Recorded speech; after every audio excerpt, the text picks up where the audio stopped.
Hi, this is Chris Whiting from Wine Groover. I'm here with Jim Armstrong, one of the stewards for the, I would about to say judges. Stewards, volunteers, and short-term judge. Short-term judge for the Australian Small Wine Show here at Stanthorpe. If you have a look here, we have a sea of wine. I can't taste all of this, but just a few select ones. Jim, tell us about what makes this such a great show and why these are great wines. To start with, as you can see in that sea of wine, there are over 1,600 entries, and they're from all over Australia and New Zealand, so it is truly a national wine show.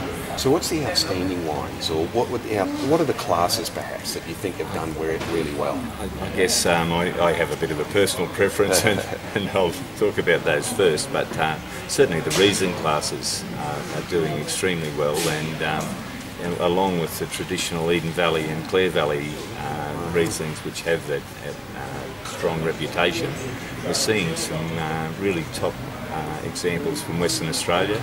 So we're getting the great southern Rieslings in particular, and they're certainly fruit-driven, but they have beautiful aromas, and certainly when you get to try the flavours. But one of the other things that has been happening, and Ray Costanzo from Golden Grove, right here on the Granite Belt, in conjunction with his parents, Sam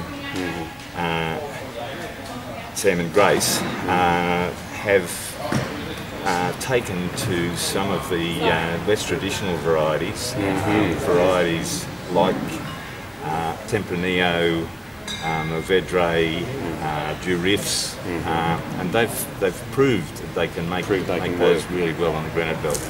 Mid to large winemakers try to make a particular style and keep it fairly uniform, because they're selling even at the premium end to a particular clientele, where the small winemakers are out there trying to make a name for themselves, do something new and innovate. And so we're getting some of the real innovation that's happening in the Australian wine industry. Is this the hotbed of innovation, the small wineries? Yeah, they really are. So there we go. What we need to do is actually get out there and try more of these wineries when you're out and about in Australia.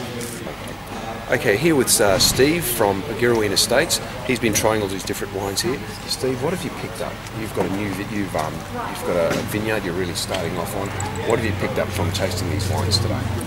I think we've got an idea. We've been tasting mainly the gold medal wines. Yes. So the idea is to try to get a feel for what the judges like in a wine and just compare them to our wines. And that's been great. Basically, we've found that the wines that have won the awards have really good structure and flavour, and we'll obviously try to do the same with ours in the future. What's your wine that you've got the most hope for, that you're keen to get in and get stuck into? Well, I think we've made a little bit of a name ourselves for unwooded Chardonnay. So we've made a couple of unwooded Chardonnays, and won gold and Best Queensland white wine last year, and won a bronze with this year's vintage. So we'll just keep working on that vineyard to try to improve the fruit quality and hopefully do well in the future as well. We had a Chardonnay masterclass, which was really useful for us. The head judge, Mike Famillo from Bores Rock, he gave a masterclass on Chardonnays. So I went along with that, and he basically explained, what they're looking for in a Chardonnay, and so we might actually try a barrel fermented Chardonnay next year, because that's really what a lot of people are looking for. So well, I look forward to coming out and trying those. Thanks.